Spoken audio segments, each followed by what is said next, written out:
estopeiro, no puedo hacer, é só estudar e ouvir as dicas que eu dou pra você. Confere suas respostas e faz tudo com calma. Manda bem na redação, faz do fundo da alma. Esse é o tópico frasal, ainda tem argumentação. E a resposta pra você eu deixei na conclusão. Se tá nervoso, se acalma pra mandar bem. E se liga nos vídeos que eu te preparo pro Enem.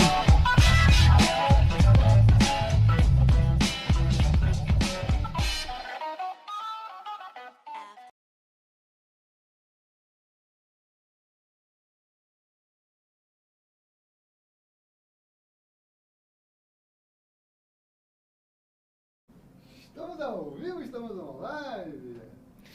Fala galera, fala indivíduos, fala alunos de ProEnem, sempre um prazer inenarrável estar com vocês mais uma vez, mais uma noite, para a nossa segunda aula de Platão, né? Nós tivemos um primeiro encontro na semana passada, em que falamos da parte política de Platão. A gente conversou um pouquinho sobre como Platão entende, né, a sua cidade ideal, a sua cidade perfeita. Para quem não viu essa aula, a gente trocou uma ideia falando de como que o Platão entende, né? E como que o Platão realiza a sua crítica à democracia e como que essa crítica à democracia acaba gerando, né, um novo modelo de governo que a gente chama de cidade ideal platônica, o governo ideal, o governo daquelas almas. Essa foi a primeira parte da aula. E hoje nós já entramos na segunda parte da aula de Platão, na segunda parte da obra, né, do Platão, que é a parte que mais cai no vestibular. A parte que nós falamos na última aula não é que seja uma parte pouco importante, não é isso, mas ela é menos cobrada do que a parte que nós vamos falar na aula de hoje, que é a chamada teoria das ideias, né, que é a parte aí, né, a parte da obra platônica mais cobrada nas provas, nos vestibulares ao redor do nosso país. Tranquilo? Todo mundo pronto? Então, vamos começar. Olha para cá. Esse quadro aqui é um quadro que provavelmente vocês já viram alguma vez na vida de vocês, né? Esse quadro aqui é um quadro muito famoso. Ele é um quadro chamado Escola de Atenas, né? Esse quadro aqui, chamado Escola de Atenas, é um quadro que foi pintado, né, lá no comecinho do século XVI. Ele foi pintado no período da Renascença, né, do Renascimento. E quem pinta esse quadro aqui é um cara chamado Rafael de Sanzio. Rafael de Sanzio, um autor renascentista, né, das grandes obras do mesmo período histórico que Michelangelo, que Leonardo da Vinci, e por aí vai, tá? E aí, esse quadro aqui, ele é um quadro que representa e que tenta mostrar a escola filosófica que se desenvolveu na Grécia na Antiguidade. Ele é um quadro, obviamente, muito posterior, mas ele traz algumas referências. Nesse quadro, bem ao centro desse quadro, você vê dois personagens. Tem um quadro com muita gente, mas tem dois personagens ao centro. Esses dois personagens são aqui, com um vestido mais, não sei que cor é essa, mais rosado aqui, né? Você tem o Platão. E se você reparar bem, o Platão ele está com o dedo apontado para cima, como se estivesse apontando para os céus. Em contrapartida, ao lado dele, né, um homem um pouco mais jovem, com uma túnica azulada, você tem o Aristóteles. Aristóteles, que vocês vão aprender em breve, e eu vou te explicar que ele é o discípulo do Platão. E o Aristóteles está com a mão espalmada para baixo, né? Esses dois quadros, quer dizer, esses dois personagens, eles estão no centro do quadro, não é à toa. Eles estão no centro do quadro porque eles são disparados as figuras mais importantes da filosofia na Antiguidade. É óbvio que nesse quadro tem outras pessoas importantes. Aqui, por exemplo, você tem o Sócrates, aqui você tem, por exemplo, o Alexandre Magno, aqui algumas pessoas dizem que tem uma referência, né, até a Mona Lisa, né, do Renascimento também, ou seja, tem muita gente nesse quadro. Mas uma coisa legal é que esses dois caras ao centro, esse movimento que eles estão da mão, de você ter um apontando com a mão para cima e outro com a mão espalmada para baixo, esse movimento não é aleatório. E quando eu falo que não é aleatório, é porque o Rafael de Sanzio, quando pintou esses dois caras dessa maneira, não foi porque deu vontade. Não. Ele fez uma referência à teoria das ideias. Porque o Platão, quando ele está apontando para cima, é porque o Platão acreditava numa coisa muito importante, que é a origem do conhecimento humano.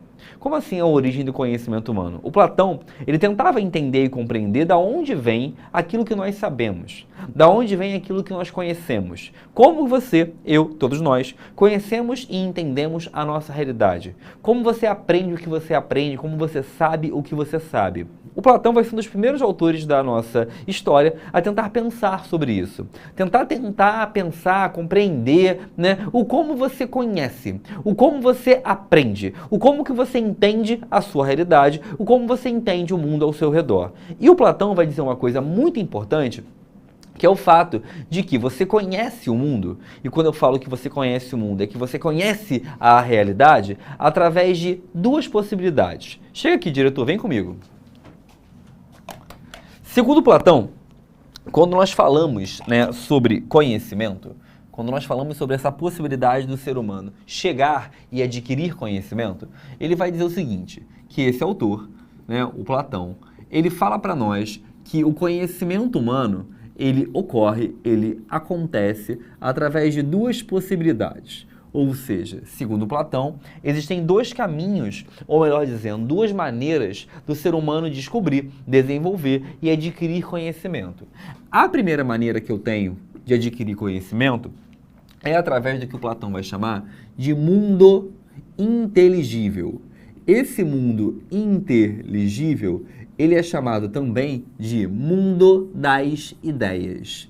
Esse mundo inteligível ou mundo das ideias é exatamente a mesma coisa, tá? Quando eu falo para você de mundo inteligível ou de mundo das ideias, eu estou falando de um conhecimento que ocorre dentro da cabeça do indivíduo através de seu processo racional. Ou seja, é um conhecimento que você adquire pela sua razão, pelo seu pensamento racional. É um conhecimento que deriva de ideias. É um conhecimento que deriva da sua capacidade de reflexão, de pensamento, de entendimento, de compreensão. Ou seja, todos vocês possuem esses conhecimentos que são racionais, são reflexivos. Beleza? E existe, segundo Platão, um outro caminho para a chegada ao conhecimento, ou seja, uma outra forma de adquirir conhecimento, que ele vai chamar para a gente de mundo sensível, né? E assim como na primeira forma, também tem um outro nome. Além de mundo sensível, nós também podemos chamar de mundo das sombras. Esse conhecimento do mundo das sombras é o conhecimento que eu adquiro através dos meus sentidos, que eu adquiro através da visão, audição, tato, paladar, olfato. É o conhecimento que eu adquiro através da minha percepção acerca do mundo. Então, vamos lá. Existe um conhecimento que é baseado na razão, que é o chamado mundo das ideias, e existe um conhecimento baseado nos sentidos, que é esse conhecimento que nós vamos chamar, que nós vamos nomear de mundo sensível. Segundo Platão, todos nós, ao longo da nossa vida, ao longo da nossa existência, nós temos acesso a esses dois formatos de conhecimento, ou seja, eu, você, todos nós, temos duas maneiras de conhecer o mundo. Temos duas maneiras de conhecer e de entender a nossa realidade. Nós conhecemos o mundo de forma racional, reflexiva, pensante, mas nós também conhecemos o mundo através de um processo dos meus sentidos. Eu conheço o mundo ouvindo coisas, eu conheço o mundo tocando em coisas, eu conheço o mundo, por exemplo, sentindo um cheiro ou sentindo, por exemplo, o tato de alguma coisa ao meu redor.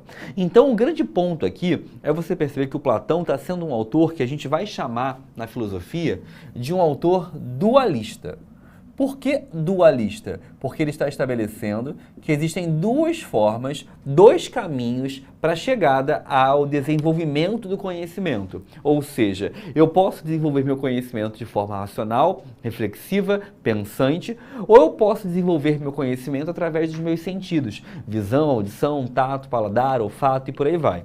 Quando Platão aparece, né, no centro daquele quadro, Escola de Atenas, apontando para cima, ele não aparece apontando para cima à toa. É porque o Platão, apesar de dizer para nós que existem dois caminhos para o conhecimento, o mundo inteligível e o mundo sensível, apesar de ele dar para nós duas possibilidades, o Platão entende que uma delas é mais forte, que uma delas vai levar ao conhecimento verdadeiro. O Platão entende que o chamado mundo inteligível, a razão, o mundo das ideias, esse conhecimento me leva verdadeiramente à verdade. Ele me leva verdadeiramente ao conhecimento, a um conhecimento real, verdadeiro, a ideia ligada à realidade. Em contrapartida, ele vai nos dizer que o conhecimento chamado de mundo dos sentidos, ou de mundo das sombras, é um conhecimento enganoso, errôneo, que pode me levar ao equívoco, que pode me dar uma sombra da realidade, que pode não fazer ou não permitir que eu compreenda a realidade plenamente como ela é. Então, vamos lá, vamos organizar. Platão está dizendo para mim que tem duas formas de chegada ao conhecimento, o chamado mundo sensível e o chamado mundo inteligível, ou também chamado de mundo das ideias e mundo das sombras. Essas duas formas, eu tenho uma delas, que é o conhecimento chamado de mundo das ideias, que é o conhecimento verdadeiro, correto, certo. É aquele que o Platão vai dizer para mim que é o conhecimento que realmente vai me levar à verdade, que vai realmente me levar ao conhecimento real. Em contrapartida, existe um segundo conhecimento, que é o mundo sensível. Esse, segundo Platão, ele pode me levar ao erro, pode me levar ao equívoco, pode fazer que em algum momento eu entenda ou acredite em algo que não é completamente verdadeiro. Então vamos lá, apesar do Platão ser um autor dualista, que fala de dois caminhos para o conhecimento, ele diz que um caminho, que é o mundo das ideias, me leva à verdade, enquanto o outro caminho, que é o mundo sensível, pode me levar ao engano, pode me levar ao equívoco, pode me levar ao erro. Então, quando Platão aparece no quadro apontando para cima, é porque ele vai dizer que a verdade, que o conhecimento, que a verdade está no mundo das ideias, no mundo do pensamento, no mundo da reflexão. Por isso apontar para cima, como se fossem ideias superiores, um pensamento superior. Em contrapartida, ao lado dele, você tinha o Aristóteles com a mão para baixo. Porque nós vamos ver daqui a algumas aulas, na verdade semana que vem, que o Aristóteles é um autor que vai falar que os sentidos são importantes. E os sentidos são aquilo que eu vejo aqui, que eu olho aqui, que eu toco aqui, que eu ouço aqui. Então é a minha realidade, é o que está presente no meu cotidiano. Então, eu começo a aula sempre mostrando esse quadro, porque esse quadro já caiu algumas vezes no vestibular. E é sempre importante você tentar entender, né? O porquê que o Platão aparece dentro do quadro apontando para cima. Não é uma ideia aleatória do cara que veio escrever, né? Pintar. É porque o cara tirou aquilo ali da reflexão da teoria platônica, que a verdade está no conhecimento, no mundo das ideias, no mundo além, no mundo racional, reflexivo e por aí vai.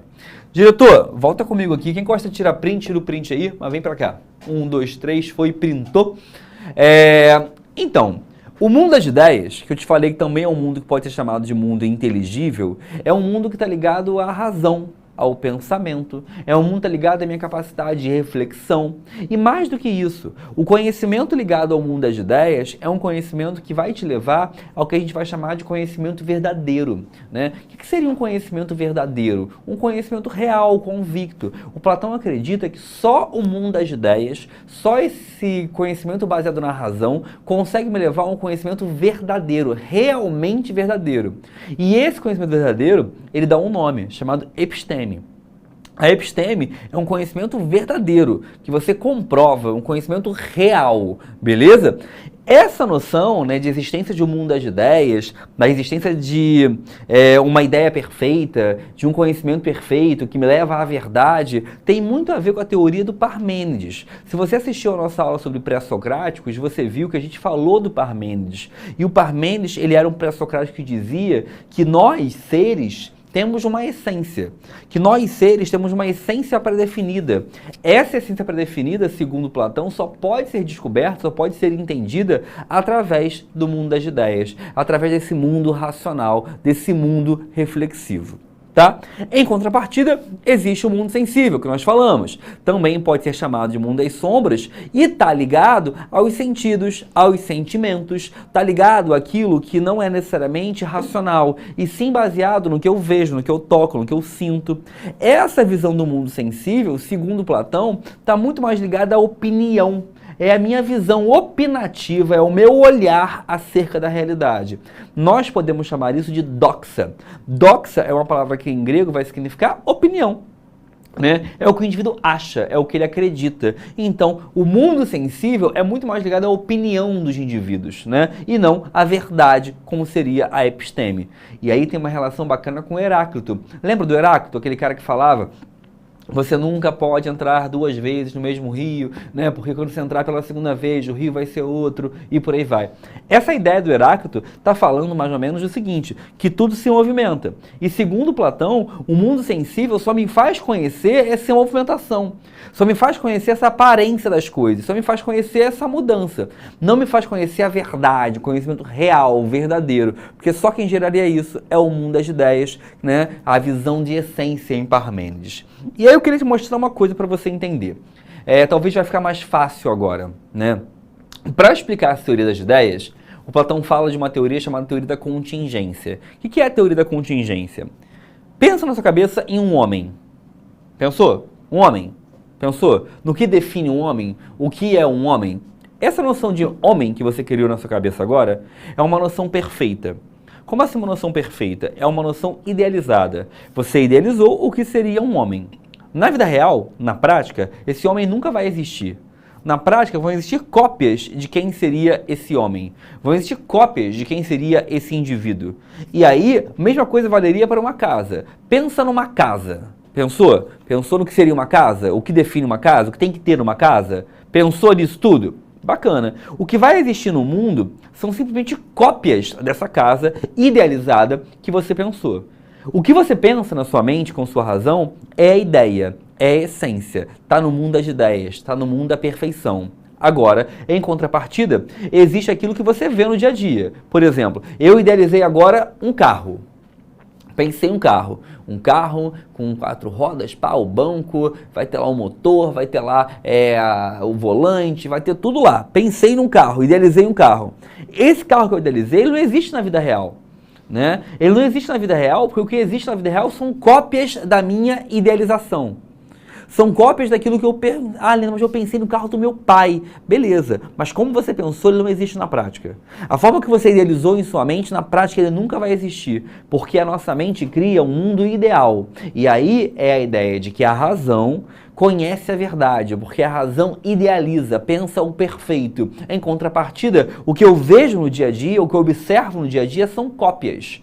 E essas cópias, elas são observadas pelos meus sentidos. Se eu andar pela rua agora, eu vou ver um monte de carro.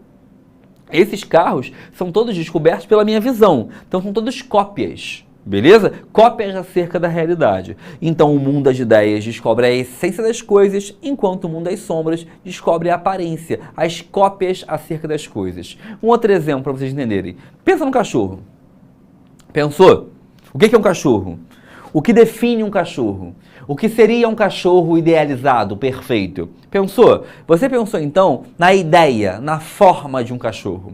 Essa ideia que você formalizou, essa ideia perfeita que você criou, essa ideia que está em sua mente, né, é uma ideia imutável, perfeita, idealizada desse animal. Se você andar, por exemplo, pela rua e ver vários cachorros, isso são simplesmente cópias. Ué, que troço doido, que troço maluco. Talvez seja. Mas é um troço doido, um troço maluco, tem um motivo para estar acontecendo. O Platão ele quer mostrar que o conhecimento humano ele só se dá de forma perfeita quando ele ocorre de forma racional. Ele só se dá de forma perfeita quando você se dá ou quando você desenvolve ele através da sua racionalidade. Só a minha razão consegue descobrir, consegue entender, só a minha razão consegue criar a perfeição acerca das coisas. Só a minha racionalidade consegue conceber o que é um homem, o que é um carro, um cachorro, o que é uma casa. Agora, o que eu vejo no dia a dia são cópias dessa realidade. E aí, o mundo das ideias, que é o mundo racional, concebe a perfeição, o idealizado, enquanto os meus sentidos só concebem a cópia, concebem essa relação ligada ao mundo sensível. E aí você tem que entender que a minha ideia é perfeita, enquanto tudo que eu vejo no cotidiano são seres imperfeitos, são elementos imperfeitos, tá? Tem pergunta ali? Não. Tem o pessoal falando coisa de pato, o pessoal está falando do pato que é da última aula, que eu falei que a sociedade era... Não, na última não, penúltima aula de sociologia, que eu falei que a sociedade era uma sociedade de pato, o pessoal cismou com pato, tá até agora falando de pato ali no chat. Pessoal, vamos seguir porque ainda tem coisa importante para a gente falar aqui na aula de hoje, tá? Então vamos lá. Platão está falando que para nós entendermos a realidade, existe através da razão e existe através dos sentidos. A razão produz o conhecimento verdadeiro, a episteme, o conhecimento idealizado, enquanto os sentidos produzem opiniões, visões, tudo que nós vamos chamar de doxa, essa questão muito mais opinativa, que seria uma realidade mais imperfeita. Tranquilo? Uma coisa interessante aqui, que a gente tem que perceber, é que o Platão, quando fala isso, quando ele fala que os sentidos são enganosos, que ele vai nos levar ao erro e por aí vai, o Platão vai escrever, e agora eu quero toda a atenção do mundo de vocês, olha pra mim, acorda, olha pra cá, eu sei que tá tarde, tá com sono, mas olha pra cá. Você vai entender uma coisa importantíssima que é o seguinte, quando o Platão fala que a razão leva à verdade e os sentidos levam ao engano, esses sentidos aqui Para demonstrar esse engano, Platão vai contar uma das histórias mais famosas de toda a filosofia, que é uma história chamada Alegoria da Caverna. Eu acho quase impossível algum de vocês não ter ouvido falar da Alegoria da Caverna, né? Se você não ouviu falar é porque você nunca teve alguma aula de filosofia na vida, porque normalmente essa é a primeira aula que um professor de filosofia dá, ou é uma aula muito recorrente, né, entre os professores de filosofia. Por quê? Porque é uma história muito famosa, né? É uma história muito importante. Essa Alegoria da Caverna, repara o nome, Alegoria da Caverna. Por que alegoria? Porque, repara, carnaval. Quando você ouve falar lá, os carros alegóricos. O que é um carro alegórico? É um carro que representa uma história. Então, a alegoria é a mesma coisa. É uma história que representa alguma coisa. Precisa gerar algum tipo de ideia. A Alegoria da Caverna é uma história fictícia, totalmente fictícia, inventada por Platão. Essa história fictícia, inventada por Platão, ela tem um objetivo. O objetivo dela é fazer que a gente perceba por que os sentidos são enganosos. Eu vou te contar essa história rapidamente, a história é muito grande, mas eu vou te resumir ela aqui. A história é a seguinte: imagine alguns homens. Esses homens nasceram, cresceram, se desenvolveram, viveram a vida inteira, aprisionados em uma caverna. Esses homens, eles nascem, crescem, se desenvolvem e evoluem ao longo da vida, amarrados nessa caverna. Quando eu falo amarrados, é literalmente amarrados. Esses homens não podem mexer os braços, não podem mexer o pescoço, esses homens não podem se levantar, esses homens olham fixamente para frente ao longo de toda a sua vida. Ah, Leandro, mas aí eles não comeriam, legal, senta lá, uma história fictícia. Tá? Por favor. E aí, esses caras aqui vivem a vida inteira deles, olhando sempre para o fundo da caverna, para o fundo da caverna, para o fundo da caverna. É só o que eles podem ver, tá? E aí, atrás desses homens, existem alguns outros caras que passam o dia inteiro com alguns fantoches, beleza? E esses fantoches acabam fazendo uma grande sombra no fundo da caverna. Por que esses caras estão passando e estão fazendo sombra no fundo da caverna? Por um motivo, porque existe uma grande fogueira, beleza? Essa grande fogueira ligada a esses fantoches gera essa sombra no fundo da caverna, beleza? Então esses caras aqui estão dia após dia, semana após semana, ano após ano, olhando para o fundo de uma caverna. Um fundo de uma caverna onde eles só veem sombras. Uma sombra de um vaso, uma sombra de um cavalo, de um círculo, uma sombra de uma ave, e poderia ser uma sombra de outras coisas, mas eles só veem sombras, permanentemente sombras. Esses caras nunca viram a realidade de fato. Agora imagina que alguns dias um desses homens se liberte, um desses homens saia da caverna, consiga sair, veja o sol lá fora, quase fique cego com a luz solar, mas ele saia. Ele sai, ele vê o mundo lá fora, ele vê um vaso de verdade, ele vê um cavalo de verdade, ele vê uma ave de verdade, ele começa a ver um mundo de verdade. E aí imagina que esse homem, estonteante, visualizando aquele mundo todo, ele volte na caverna para contar para os demais. Ele volta na caverna para contar para todo mundo e falar assim: olha galera, o que vocês estão vendo aí a vida inteira, putz, é mentira. É mentira, esse papo aí, essas sombras aí, isso não existe não, tá? Existe uma vida lá fora, existem outras coisas. A pergunta que Platão faz é: esses caras acreditariam? E é claro que não. É óbvio que esses caras não acreditariam. E por que esses caras não acreditariam? Esses caras não acreditariam por um motivo muito simples. Porque nós tendemos a acreditar naquilo que os nossos sentidos nos demonstram. Nós tendemos a acreditar naquilo que nós ouvimos, naquilo que nós vemos, que nós tocamos. Então, se eu estou vendo o fundo da caverna, como é que você vai me dizer que aquilo é mentira? Se eu estou vendo aquilo ali, como é que você vai alegar para mim que aquilo é falso?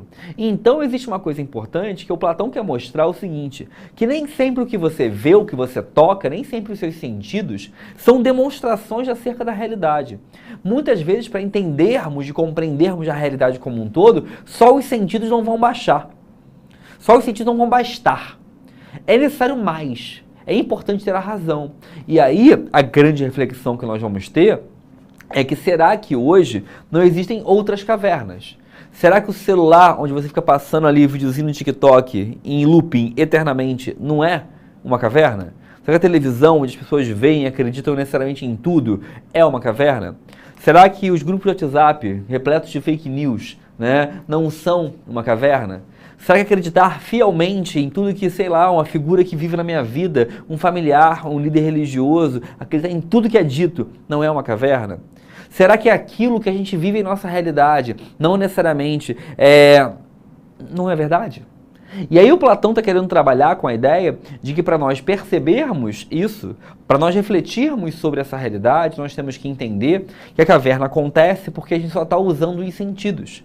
E a caverna acontece porque nós só estamos nos baseando na visualização, na audição, no que eu vejo, no que eu toco. Segundo ele, é importante, se nós queremos sair da caverna, ver o mundo lá fora, né, compreendermos algo racionalmente. Nos depararmos com a razão, usarmos a razão. Eu dei o exemplo do TikTok e talvez seja o exemplo mais impressionante hoje em dia. É impressionante como o TikTok, e assim, o TikTok é só um exemplo, tá? Mas poderia ser o Reels do Instagram, poderia ser o feed infinito do Twitter, tanto faz. Repara que você fica imerso ali, é imersão. É um negócio que você não consegue sair.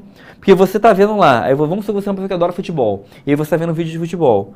E aí, de repente, você ameaça sair, vai aparecer um vídeo muito importante que você tem que ver. E aí vai aparecer um vídeo de cachorrinho, mas tão fofinho, cachorrinho, pá. E aí vai aparecer lá uma pessoa dançando, meu corpo suado, e você em cima de mim, sei lá o quê. E aí você vai passar, meu Deus do céu, vai ter agora um vídeo do Big Brother. Ai, meu Deus, Big Brother, vai passar. Ih, vai ter uma pessoa... E vai ficando. É um looping eterno. E aí você fica naquela caverna. E aquela caverna, é a gente pensar que a caverna é uma metáfora.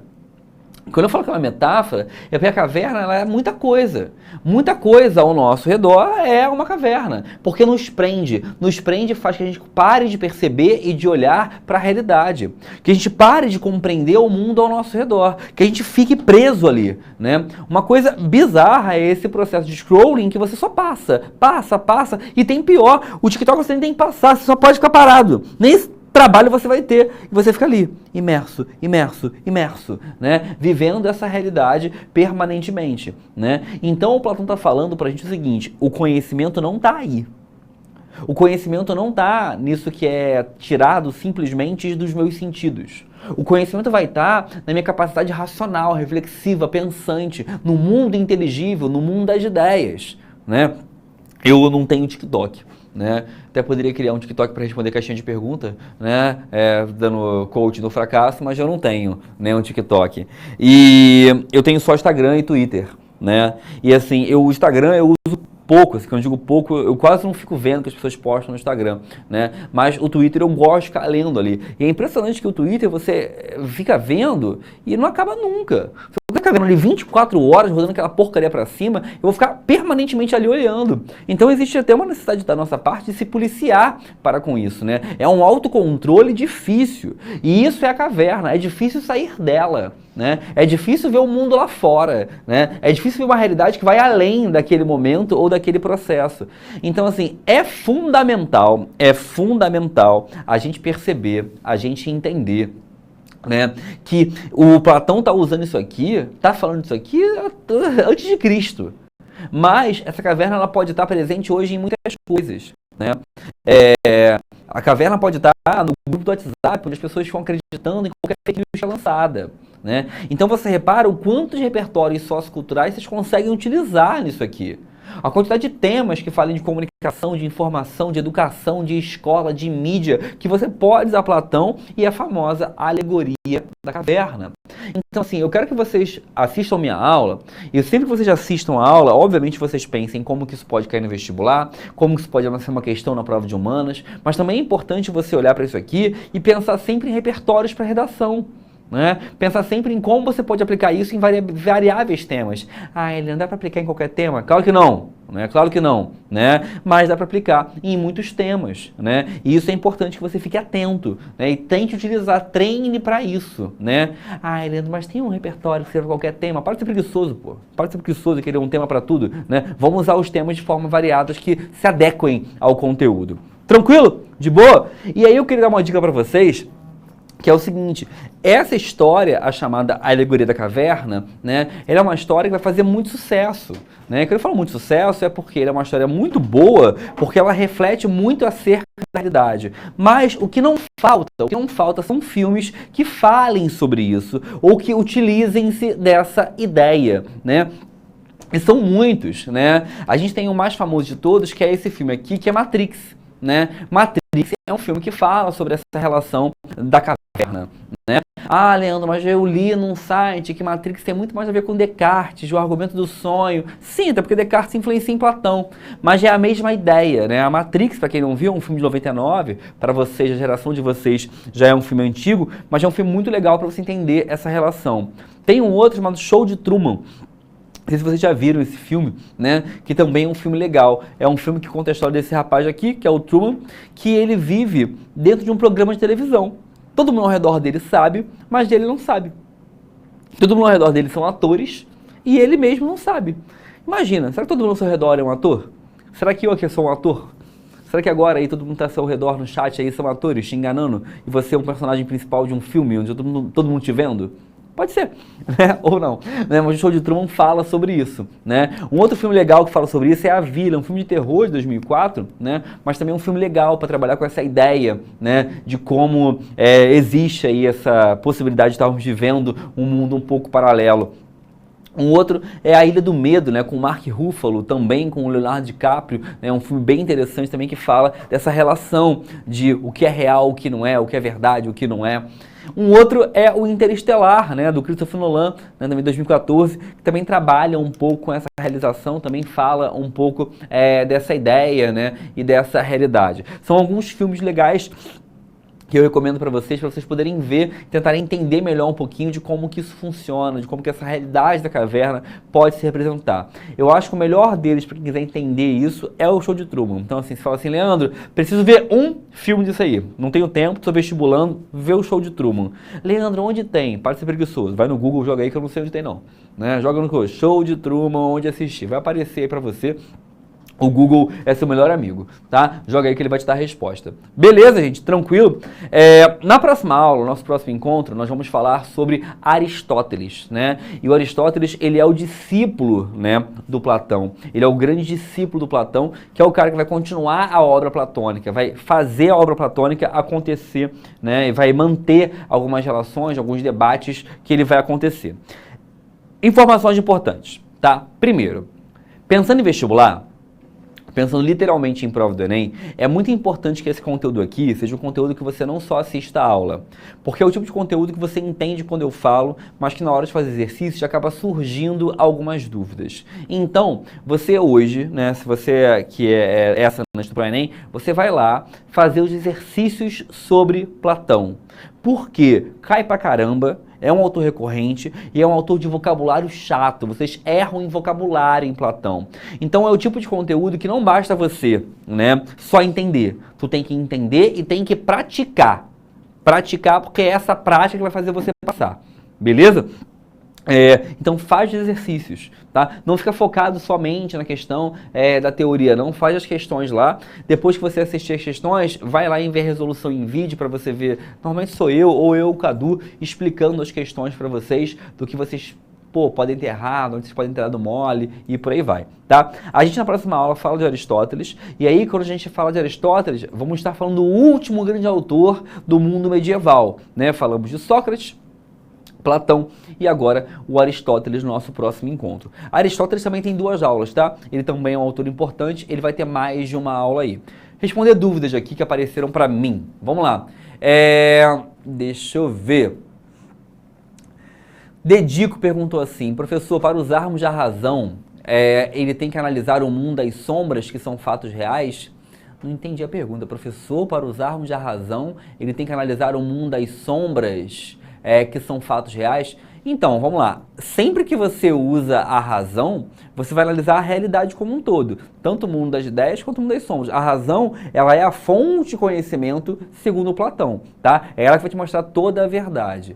O Fael falou assim, professor, podemos dizer que o filme Matrix foi baseado na teoria das ideias de Platão? Podemos sim, né? Podemos sim dizer que isso é uma realidade, é uma forma, né, de explicação aí. Tem mais ali em cima?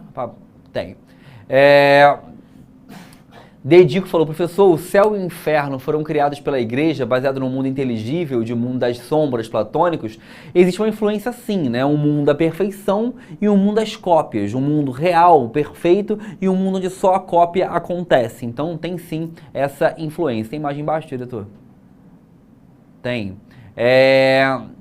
Stefan falou que a teoria das ideias parece a Matrix, né? Parece mesmo, né? A ideia é essa, o filme se pega daí. E a outra pergunta aqui é, professor, boa noite. Como o homem pode discernir se seu conhecimento obtido veio do mundo inteligível ou do mundo das sombras? Ele não vai discernir, né, Dedico? A gente não tem essa capacidade. É uma busca constante que você tem que ter. Permanentemente estar buscando a razão, né, como fonte de verdade, como fonte de resposta, como fonte de conhecimento. Tranquilo? Beleza? Pessoal, olha só, a gente agora, né, 9h15, para quem for assinante da plataforma, temos a mentoria lá na plataforma, tá? Que eu vou estar com vocês ali, trocando ideia, conversando com vocês de como vocês podem estudar melhor. Então, quem aí vai para a mentoria, 9h15, lá no canal do ProEnem. Abraço, até mais, tchau, tchau, valeu! Assista nossas aulas a hora que você quiser.